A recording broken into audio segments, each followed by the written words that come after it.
I think where that makes it unique is that there are some people that, they're running at the helm of different firms, and they were an advisor at one point, and they were like, I'll just say moderately successful, right? You were beyond moderately successful.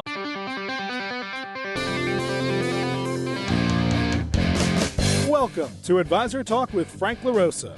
Brought to you by Elite Consulting Partners, it's the only podcast offering unfiltered guidance and direct advice for all things concerning financial advisors, RIAs, and the practitioners in the wealth management business.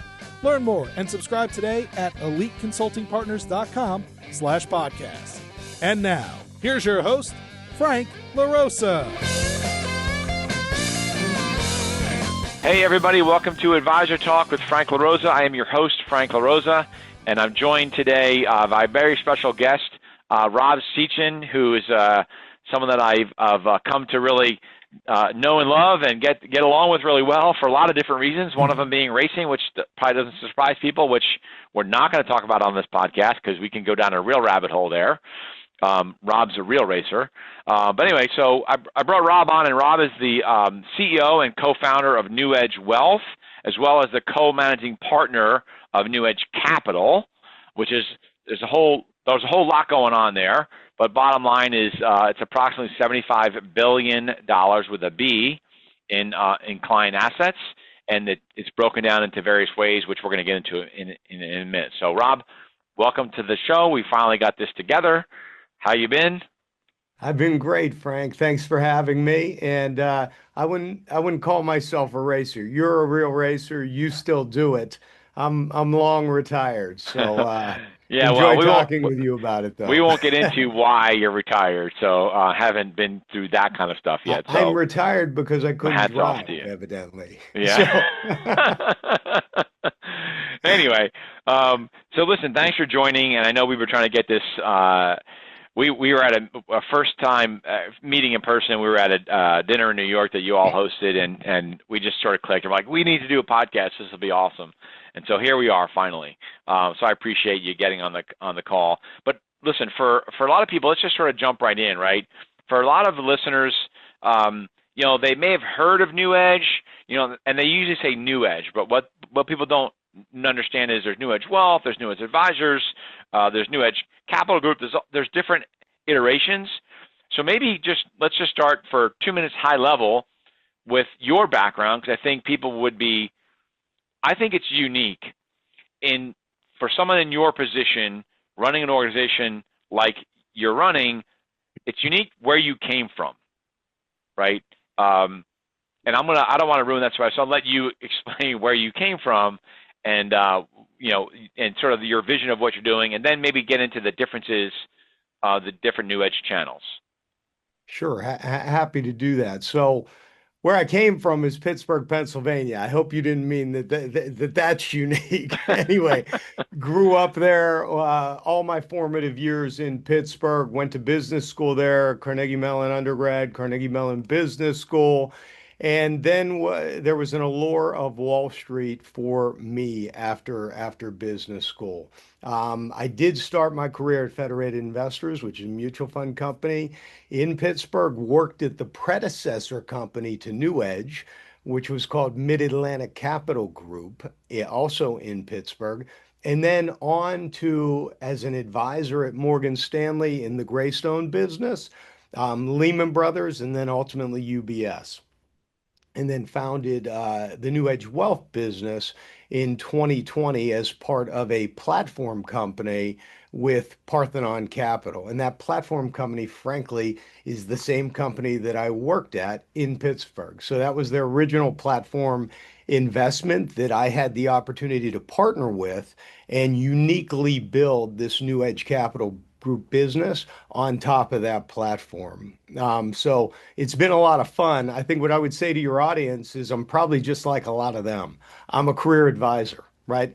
I did that at Morgan Stanley, where I started my career, did that again at Lehman Brothers, and again at UBS. So I wasn't going to change too much in what I decided to do professionally beyond that, but I knew there was this great migration, Frank, happening, and I kind of wanted to find the best way to serve my clients and advisors like me in that type of independent environment. And I think you're being humble. And so I'm gonna throw the towel down on that one. You weren't just an advisor at Morgan and UBS at the end, right? You were one of their largest, and I'm going to say one of their largest, right? But maybe perhaps the largest producer at the firm. And Definitely in that group of elite advisors at UBS at the end. I was fortunate to be in the higher end of yeah, some of the rankings, how they track that. But the way I think most advisors that are fortunate enough to be in that seat would describe it is we work with some great clients and did a good job, and ultimately that carried the day and allowed us to be as successful as we were. yeah. So So, I think where that makes it unique is that there are some people that they're running at the helm of different firms, and they were an advisor at one point, and they were like, I'll just say moderately successful, right? You were beyond moderately successful, and so I think that makes it really unique because we're going to get into later on here, like the things that make NewEdge, both wealth and advisors, which we're going to get into, such an interesting opportunity for really specifically like higher net, clients that manage higher net worth clients or advisors mhm. that manage higher net worth clients.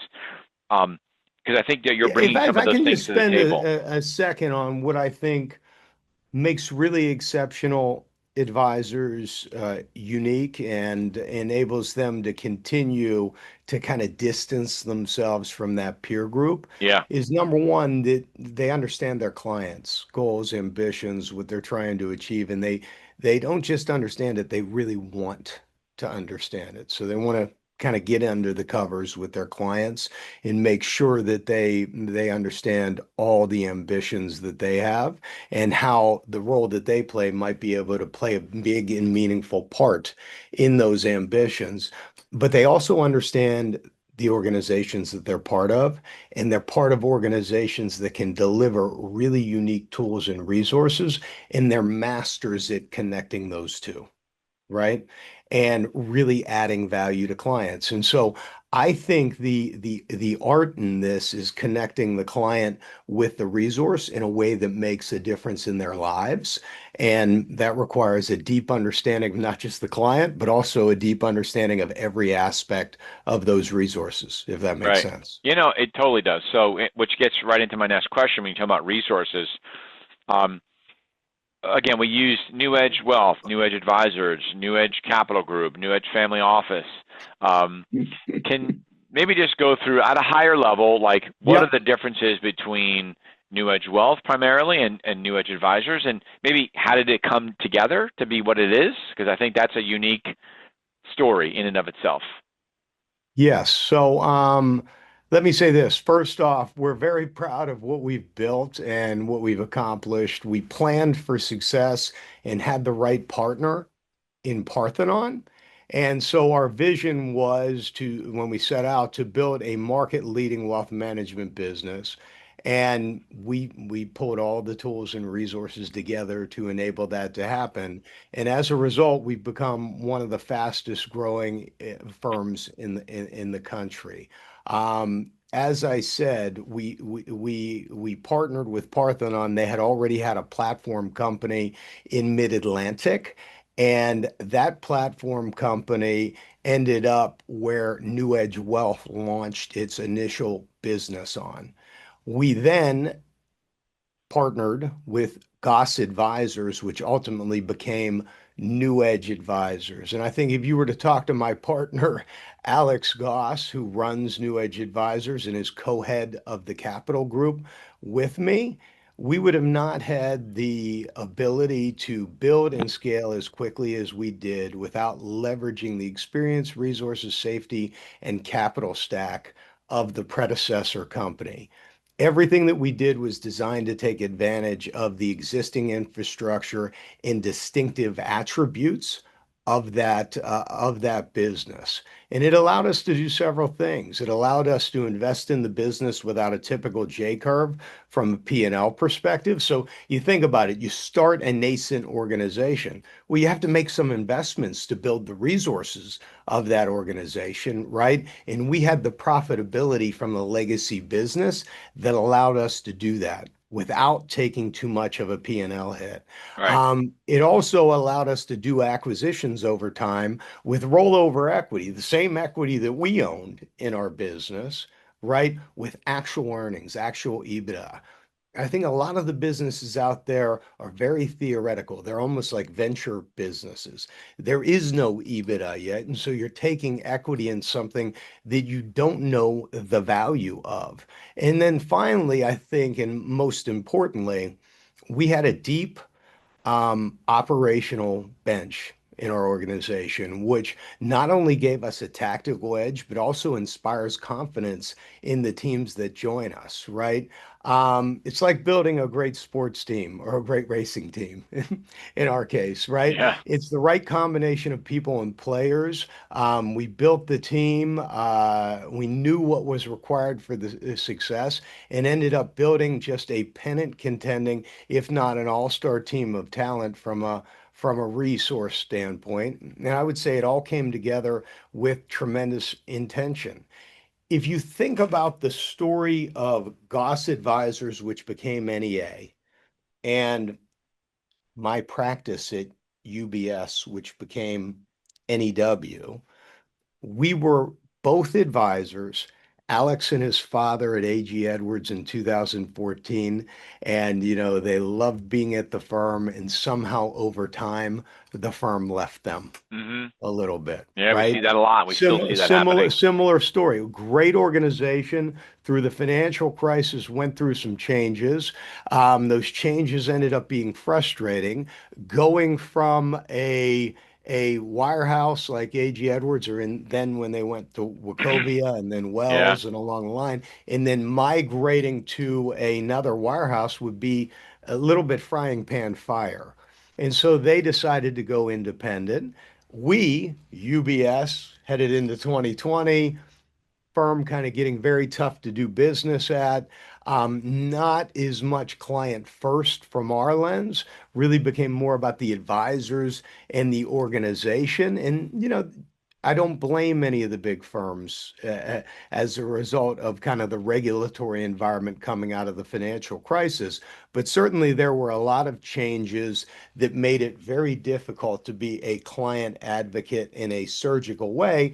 And so the firms kind of left us, and we kind of wanted to go to a place where we could help advise clients in a way that was in their interest, in their likeness. And so very similar stories. And the good fortune that we had is we all came together in 2020, late 2020, and built an organization that was really special, really different.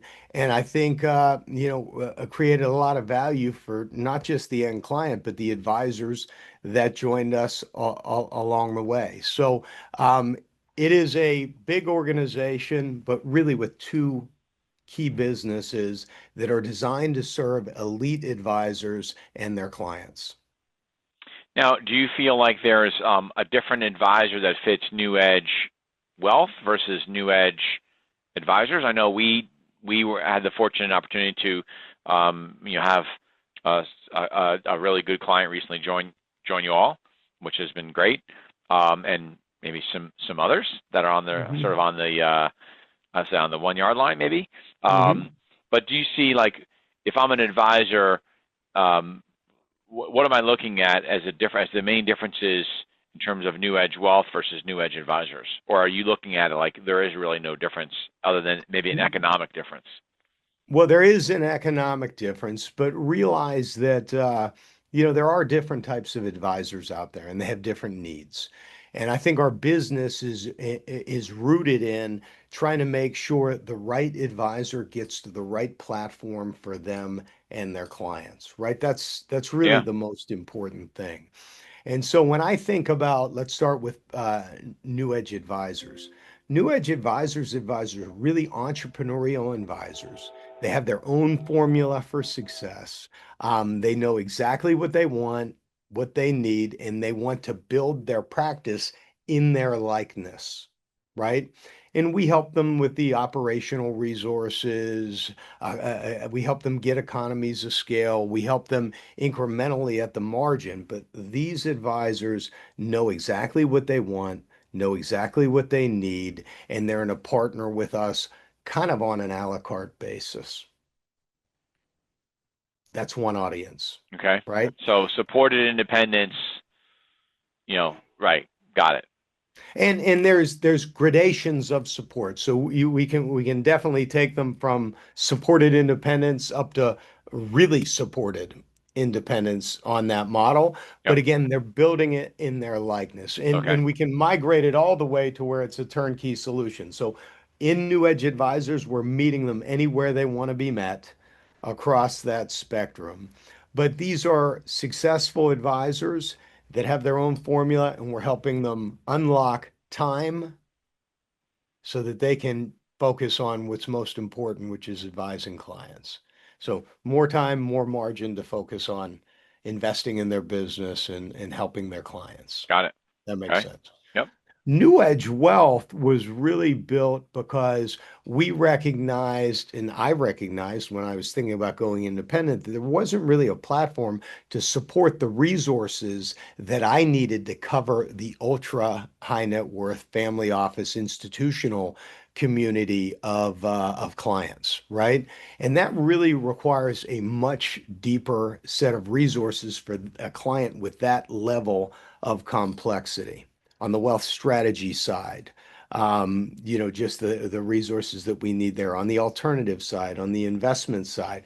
And so on the performance reporting side of the business, there's so many aspects of that business that require a very deep bench of talent to support and help cover complex clients. So you're going to typically see wirehouse advisors that cover bigger and more complex clients.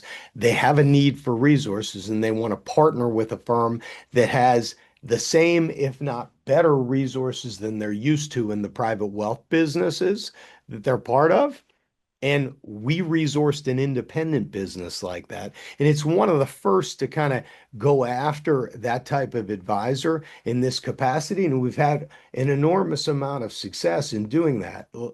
When I was looking to go somewhere, there's no firm that could have accomplished what I needed to cover the clients that I had. And so we decided what an opportunity to build that. Yeah, And I was so going to say, wasn't it's, that the impetus for you to do this because you basically couldn't find what you were looking for? it was certainly one of the catalysts, right? And unfortunately, in order to staff accordingly for some of those resources, you needed to have the right partner. Yeah, you have to have a lot of capital to do that because those people, Yeah, those good people, they don't come cheap, right?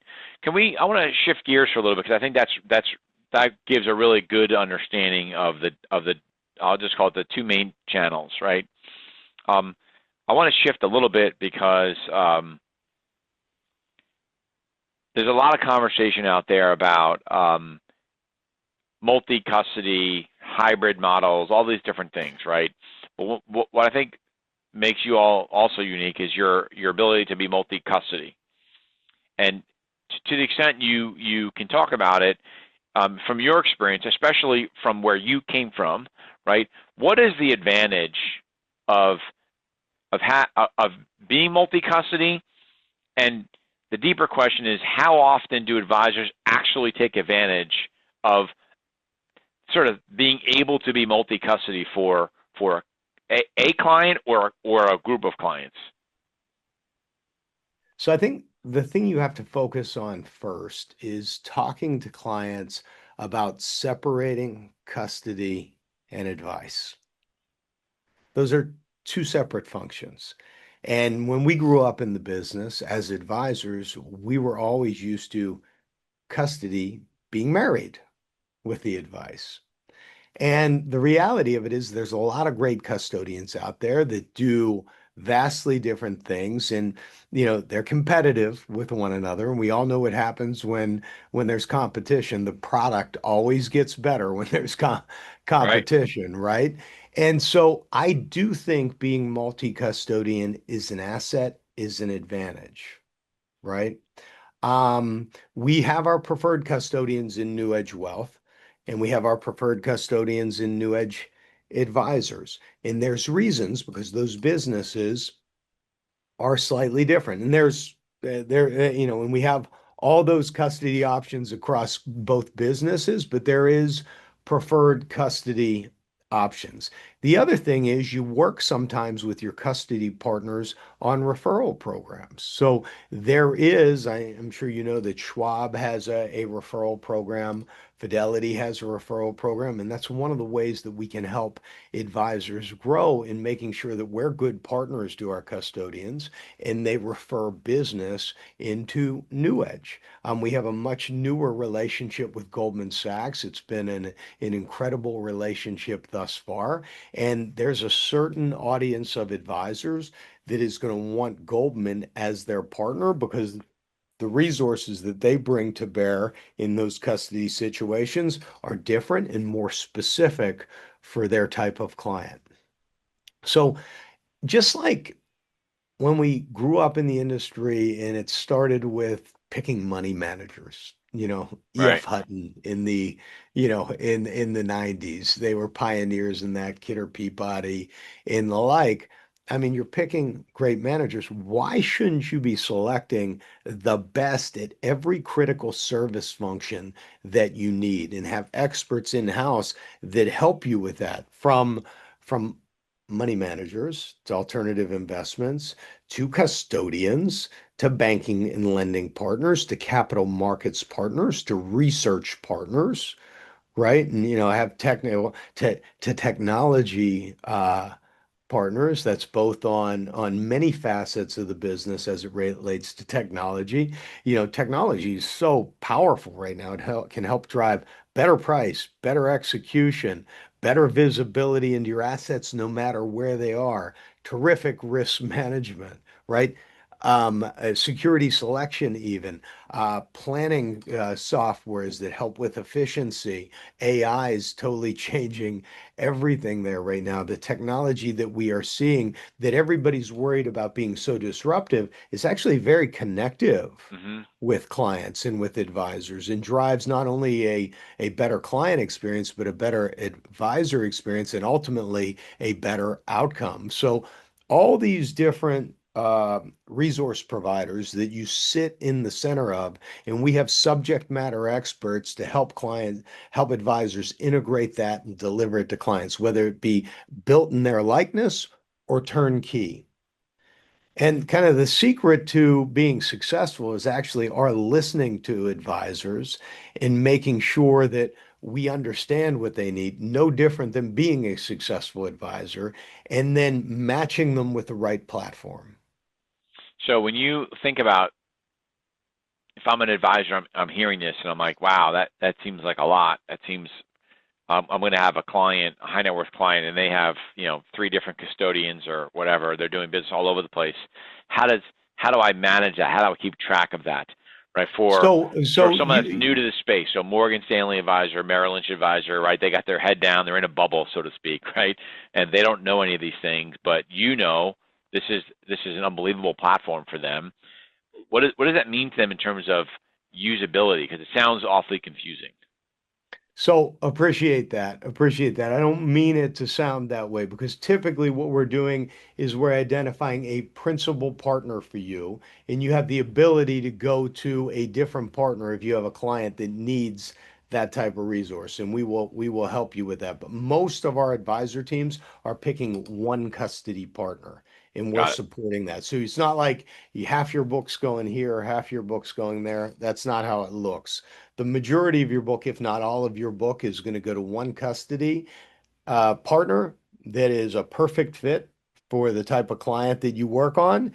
And if you have another client that happens to have a really unique need that's different than that, we have the ability to service that client within our ecosystem. But you're going to have one custody partner. Realize that it is seamless for you. You don't see that. You're not kind of interacting with a custody agent on a day-to-day basis. You're interacting with our home office team. So to you, as an advisor, it looks very similar to if you're sitting at Morgan Stanley, UBS, or Wells, or one of the other big Got it. firms. So you're an advisor and you work with high net worth clients and you primarily choose Schwab. Again, we're not going to get into which ones are better than the others.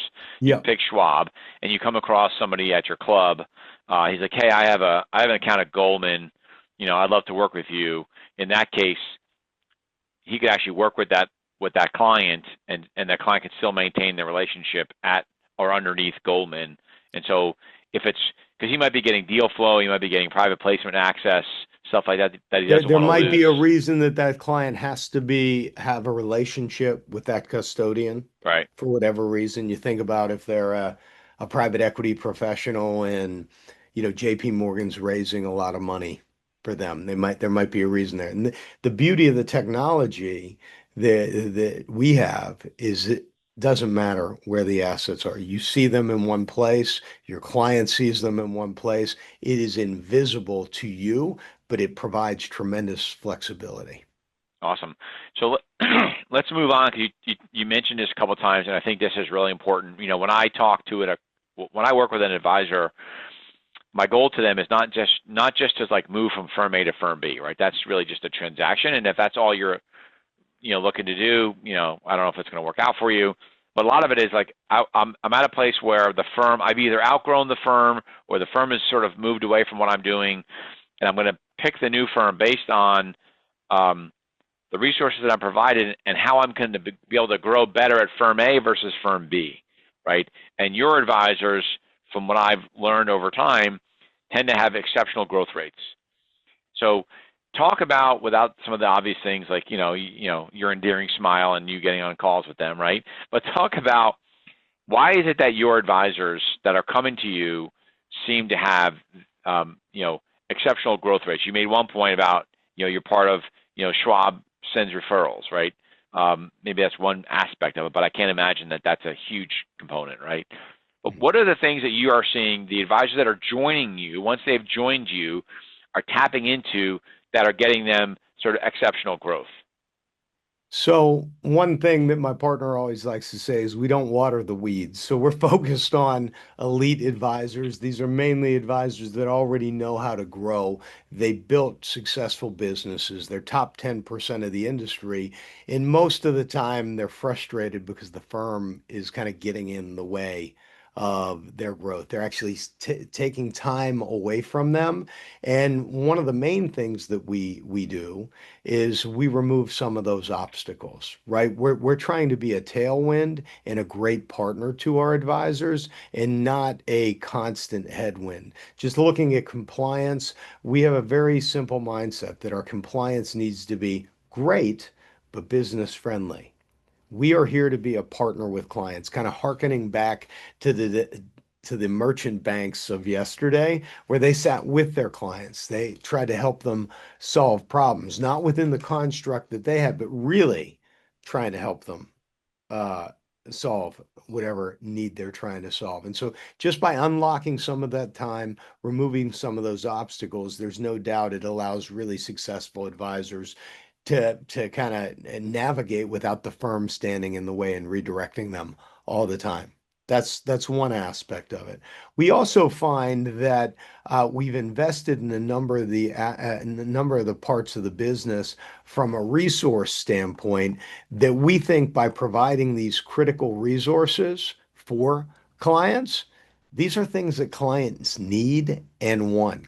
Critical services. If you think about when somebody's picking a wealth management firm, they're picking them as a critical service provider to their family across a number of things. One is technology that unlocks all the things we talked about before, but just the most simple part of it is organization and bettering execution, right? Organizing data, bettering execution around that data. Number two, surrounding themselves with really smart people.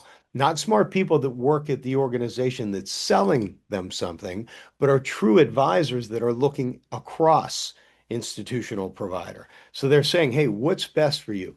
Think about a mortgage, really simple. If you're working with any big bank, you're getting their one choice. What do they have that day? We are shopping 16 different banking partners for them to get them the best rate for their family, the best terms, those type of things. That's just a very simple example that I can use. Wealth strategists that work with their accountants, their CPA, their CFPs, and their tax attorneys, right? And trust and estate attorneys.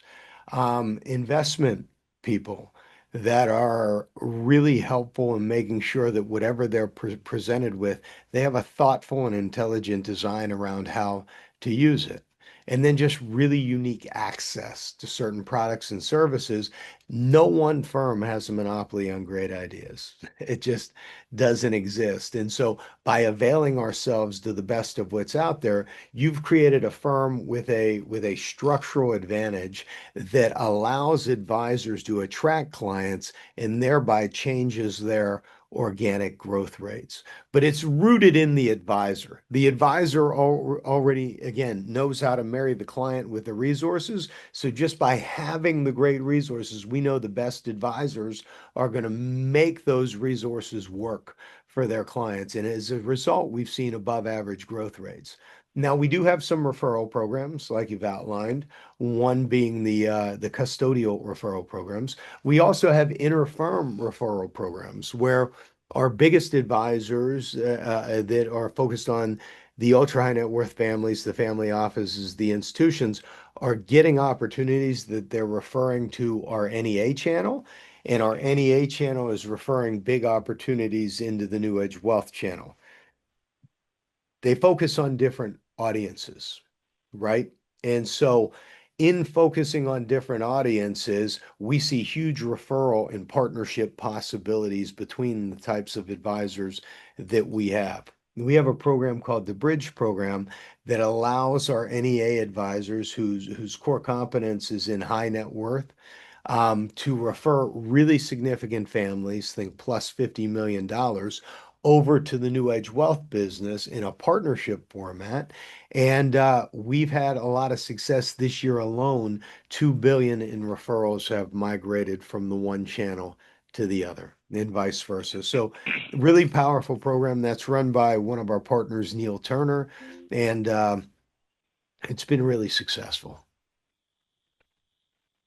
One Great. more thing, Frank, Yeah, yeah, yeah. that I would add to that. We have a great marketing team, and we've developed these niche strategies for athletes, for entrepreneurs. Athlete program we call Ascend, the entrepreneur program we call Onward. We have a family office strategy that we call Aligned.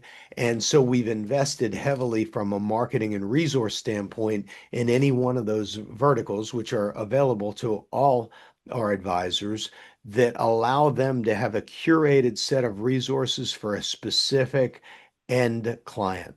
And as a result, those clients are feel like they've been heard, feel like we've built a business that is directed towards them, and it makes it a much more comfortable decision for them to partner with NewEdge, and that also changes our the growth rate of some So of the these marketing advisors. team is out there promoting that type of business as an advisor specialty Yeah, on behalf of that advisor. correct. And actually leads into one of my questions.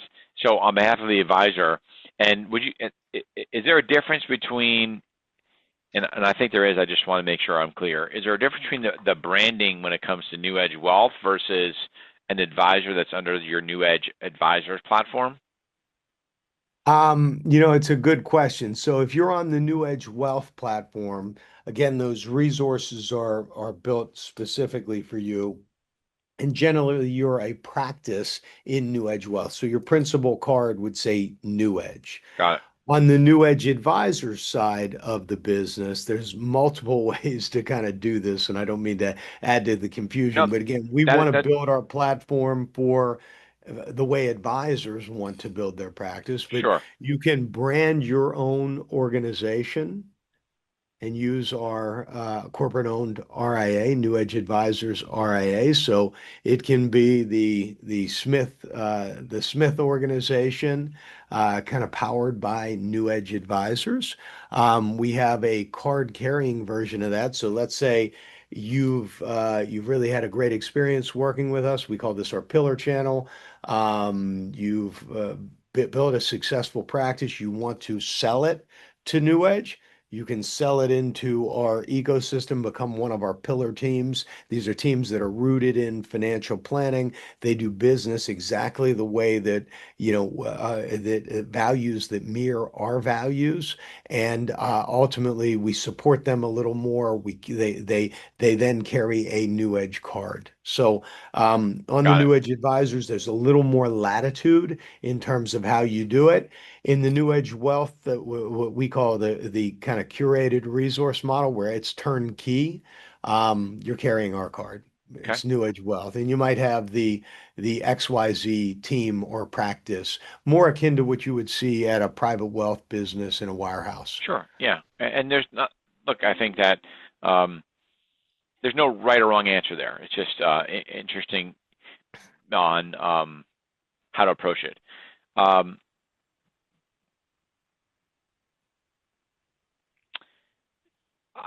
I know that you talked at the beginning of this about your original partner, right, Parthenon, and I want to get. I always talk about, in the interest of time here, I want to spend the next maybe 5 or so minutes to just get your opinion.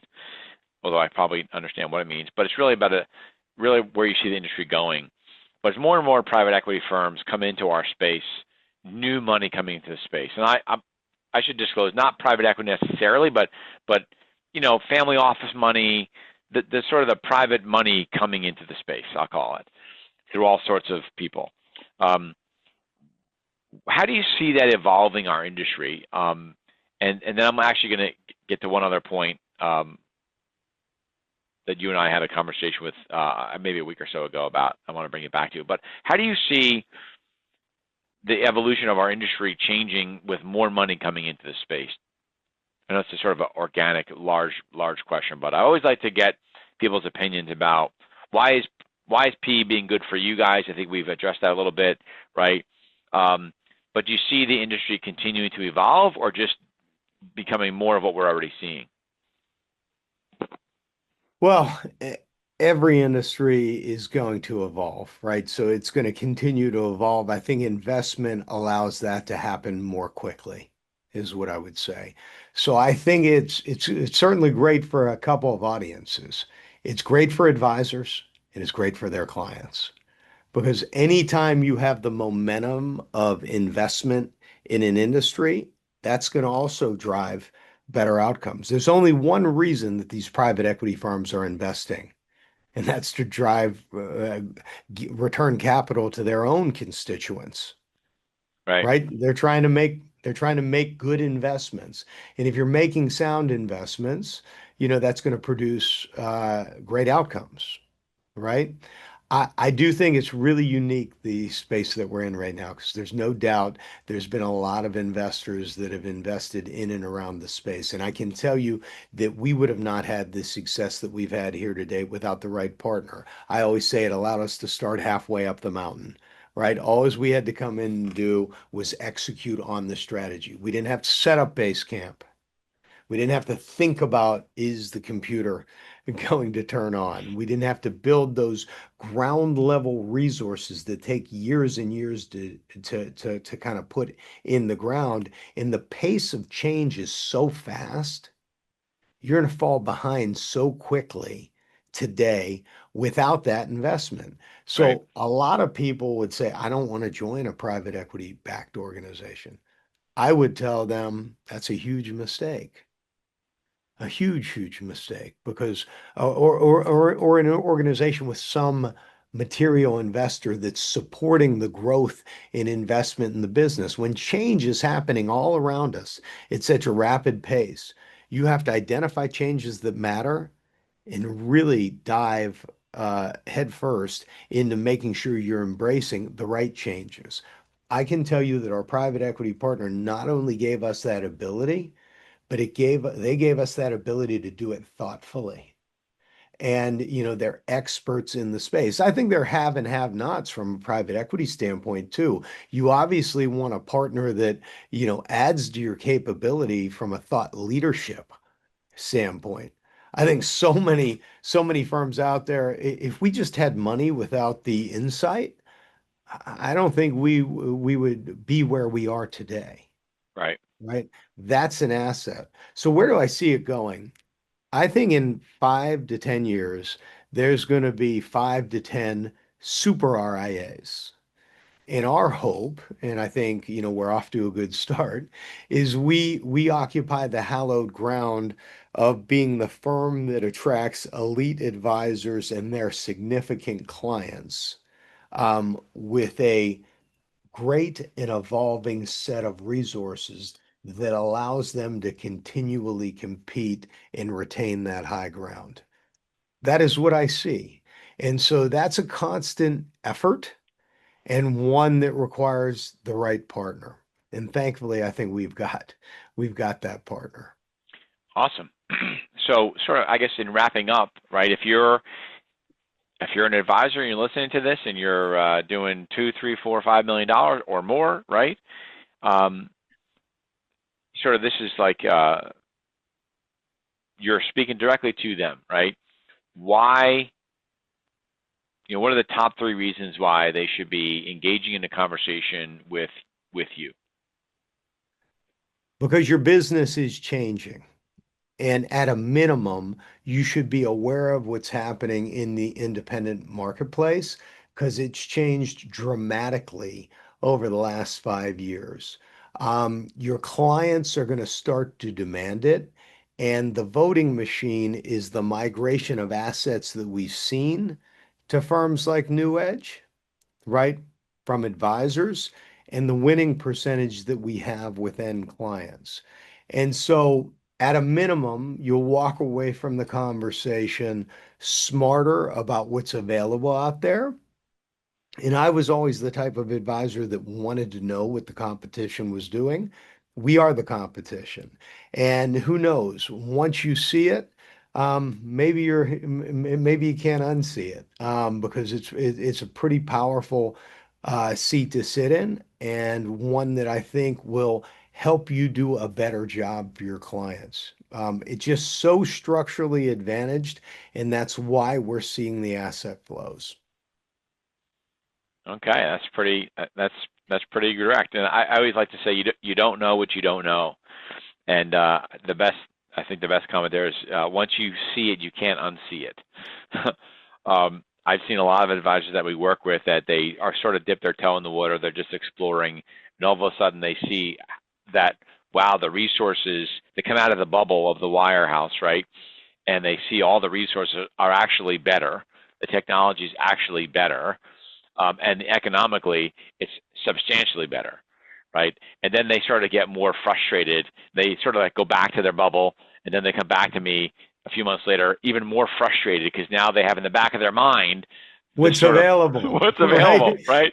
And then they start seeing they start getting frustrated with other things at the firm because they're like, this is not going to be like that if I was talking to that firm or whatever.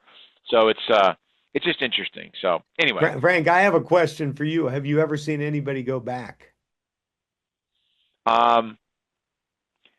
I've seen people go back, and I think that there will be a trend with people that are going to go back, but not on the high end. I think that there are some advisors I'll sort of call them mass affluent advisors that aren't really ready to sell their business. They're not really ready to get out of the business, right? But they want to be able to monetize and then sort of just work with the clients. They don't want to manage. They're tired of managing an office. They're tired of managing staff. It's a small group, but I have seen some people go what I call swim upstream, and go back, take the check, right? Go plug into an office, have a branch manager that just does their thing. They're very plain vanilla businesses. They're not bad businesses.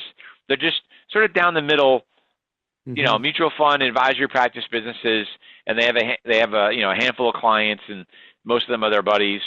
So I have seen that. But on the large scale, larger practices, larger clients, I don't see that, because you can't go from getting used to an open architecture platform to a restriction, right? Because you've trained your clients that you can deliver so many other things to them. You can't go backwards.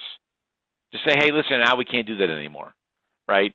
So the only ones that I see that go upstream are very narrow focused, down the middle, plain vanilla, nice businesses, but just sort of plain down the middle businesses. And that's really about it. So anyway, listen, with that said, Rob, I appreciate it very much. This was great. I think it was really good to give some insight into the differences of NewEdge and what makes it different, why we see advisors going to your firm. You just had another successful move recently last week with a large team, so congratulations there. We're seeing more and more of this, which is great. And so we're delighted to be partners with you, Frank, in your firm. You're the best in the business.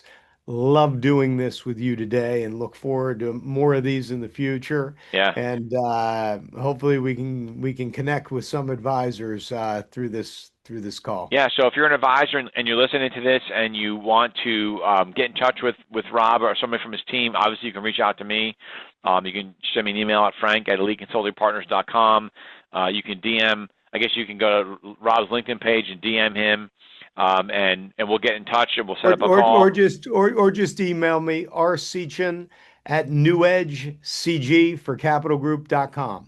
There you go. Right. And once in a while you catch a glimpse of him on CNBC. So every now and then. And then maybe we'll do the next one. We'll do the next one at the track. At the exchange? We'll do no, the exchange. Come on, the exchange is boring. We'll do it at the track. I would like that. You get me back. I don't know if you want me there. Anyway, listen, Rob, this was awesome. I appreciate it very much. And for my listeners, thanks for listening, and we'll see you next time. Thanks for listening to Advisor Talk with Frank LaRosa. If you're looking for more advice or solutions on any topics in the financial services industry, or you just want to subscribe to our podcast, head on over to eliteconsultingpartners.com/podcasts.